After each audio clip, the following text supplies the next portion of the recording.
Mənim həyatımın sahibi mənəm. Onu dəyişmə gücünə sahib olan mənəm. Düşüncələrimi və seçimlərimi dəyişmə qərarına sahib olan mənəm.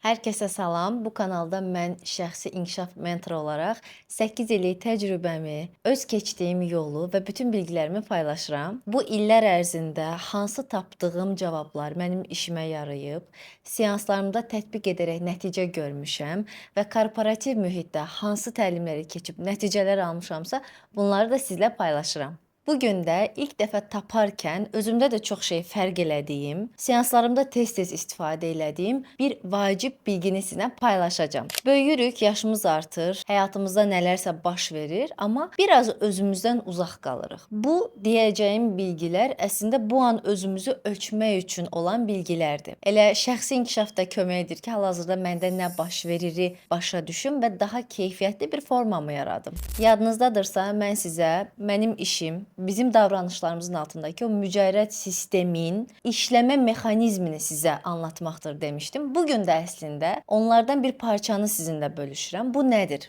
Deməli, hər birimizin içində iki ayrı tərəf var. Biri bizim uşaq tərəfimiz, digəri bizim yetişkin tərəfimizdir. Hər ikisinin olması əslində bizə lazımdır həyatda. Sadəcə hansının müsbət və ya mənfi tərəfindəyik, gəlin onu aydınlaşdıraq. Ümumiyyətlə, özümüzü tanımadan öncə gəlin biraz sorğulayaq. Uşaq deyəndə bizim ağlımıza ilk nələr gəlir? Mənə görə uşaq demək, həyatı tanıma eşqi, həyəcan, enerji, nəyisə kəşf etmə arzusu, öyrənmə istəyi, olduğu kimi olma, emosiyalarını yaşama, rəngliliyi sevmək və canlılıq deməkdir. Uşaqların beynində qorxu olmur.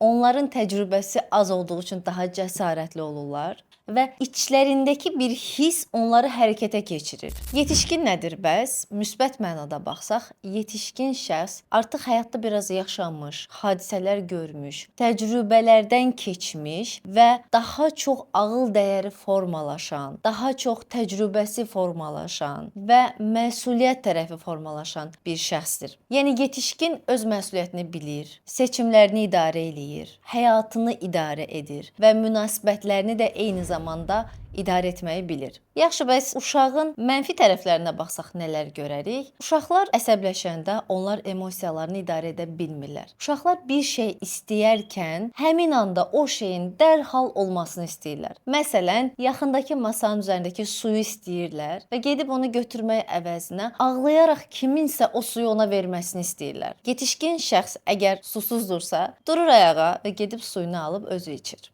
Məsələn, uşaq əgər üzülürsə, o bunu ağlayaraq, kontrolsüz şəkildə yaşayır. Yetişkin şəxs üzülürsə, o bəlkə də kənara çəkilir, içində o duyğunu yaşayır, ona nə baş verdiyini anlamağa çalışır. Duyğuları biraz daha sakit yaşayır. Dolayısıyla uşaq emosiyalarını idarə edə bilmir, amma yetişkin şəxs artıq emosiyalarını idarə etməyi öyrənən şəxsdir. Uşaq təhlükəni tanımır, amma yetişkin şəxs artıq dəfələrlə təcrübə etdiyi üçün həm öz başına gələn hadisələri, həm ətrafında baş verən hadisələri beynində sintez etdiyi üçün artıq təhlükə qavramını anlayır və addımlarını ona görə atır. İndi isə gəlin yetişkinin dezavantajlarına baxaq. Yetişkin şəxs bəzən o qədər bilir ki, bildiyini zənn etdiyi üçün yeni bir şey öyrənməyə çalışmır. Yetişkin şəxs bəzən o qədər neqativ hadisələr yaşayır ki, daxilində pozitiv duyğuya yer saxlamır. Yetişkin şəxs o qədər bəzən arzularına çata bilmir ki, daxilində xəyal qurmağı buraxır. Yetişkin şəxs həyatını adlandıraraq, özünü etiketləyərək özünü məhdudlaşdırır. Uşaq isə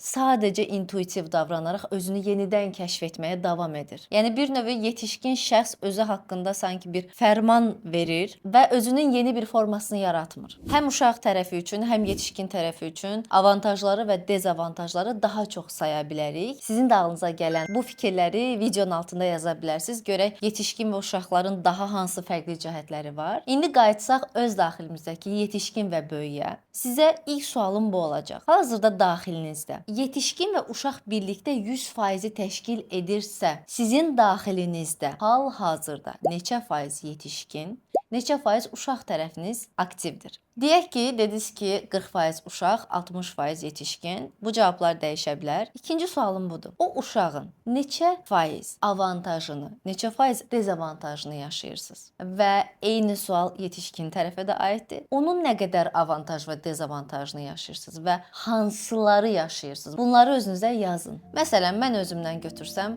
həyatımın elə bir dönəmi var idi ki, o qədər içim yetişkin tərəfimə xidmət eləmişdi ki, öz uşaq duyğularımı, ehtiyaclarımı görməzdən gəlirdim. Məsələn, əyləncədən uzaqlaşmışdım. Çox ciddi bir iş rejiminə keçmişdim. Nələrsə kəşf etmə duyğumu geridə saxlamışdım. Onu inkişaf elətdirmirdim. Xəyal qurmağı buraxmışdım. Hansı ki, əslində bu gün də məni bu işi qurmağıma səbəb olan şey əslində içimdəki o qurduğum xəyallar idi.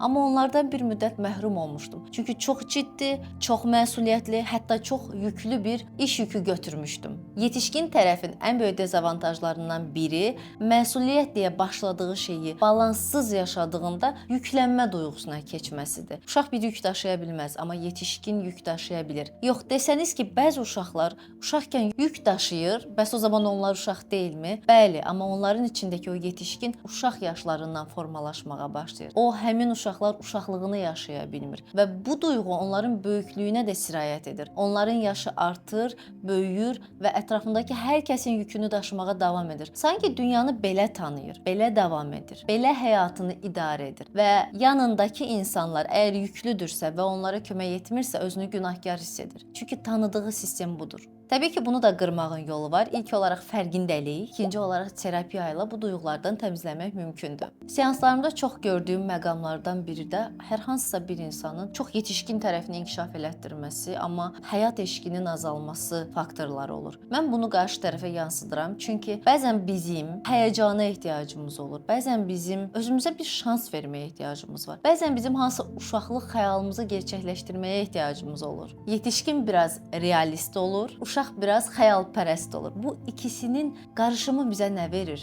Xəyal qura bilən və onu reallaşdıra bilən şəxsi formalaşdırır mənə görə. Bəzən də tam əksi olur. Qarşıma oturan insanda uşaq tərəfini çox inkişaf elətdirdiyini, lakin bu uşağın müsbət tərəflərindən daha çox mənfi tərəflərində qaldığını görürəm. Məsələn, küsmək bir uşaq duyğusudur və davranışıdır. Əslində heç bir yetişkin küsməz. Duyğusunu ifadə edər, nə yaşadığını qarşı tərəfə deyər və bəlkə də sərhəd çəkər. Amma uşaq küsər və onun könlünün alınmasını istəyər. Sanki xətrimizə dəyən anamızın gəlib bizi sığallamasını gözlədiyimiz kimi, böyüyərkən də biri ilə bağlı bir qəlb qırıqlığı yaşayanda onun bizə gəlib şəfqət göstərməsini gözləməyimizə bənzəyir. Amma əslində içimizdəki o uşaq tərəfimizi şəfalandırsaq, onunla tanış olsaq, onun o duyğularını ona geri vermiş olsaq, şəfqət duyğusunu, bəlkə də bu qədər küsməyə ehtiyacı qalmaz. Bu arada bir çox münasibətləri bir-birindən soyudanda məhz elə bu küsmək hissidir ki, bu bizim içimizdəki uşaqla bağlıdır. İçimizdəki uşaq gözləyər ki,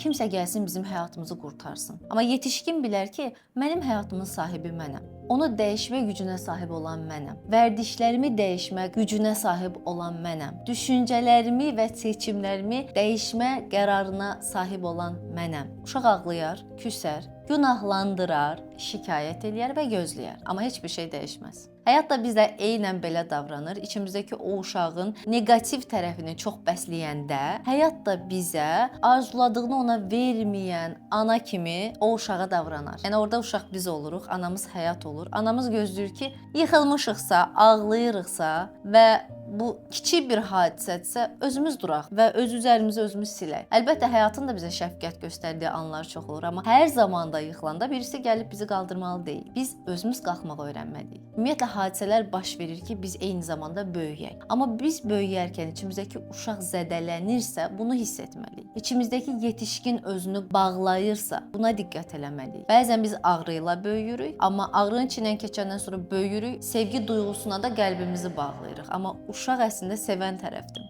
Bunu niyə tanımalıyıq? Birinci ona görə ki, özümüzü ölçək. Ona görə ki, davranışlarımızın altındakı sistemi görək. Məni neçə faiz uşaq tərəfim idarə eləyir, neçə faiz yetişkin tərəfim, onun hansı müsbət tərəflərini yaşayıram, hansı mənfi tərəflərindəyəm və bunu necə tənzimləyə bilərəm? Hansı tərəfimi daha çox inkişaf elətdirməliyəm? Bilmədən heç nəyi dəyişə bilmərik. Bir müştərim var idi. Xanım çox pozitiv idi və uşaqlarla işləyirdi, lakin həyatda bir çətinliklə qarşılaşdığı zaman duyğuların kənarından keçirdi. Sanki duyğuları görmürdü. O qədər hər şeyə pozitiv baxırdı ki, duyğuların içinə girmirdi. Amma yetişkin olmaq duyğunun tam içindən keçmək deməkdir.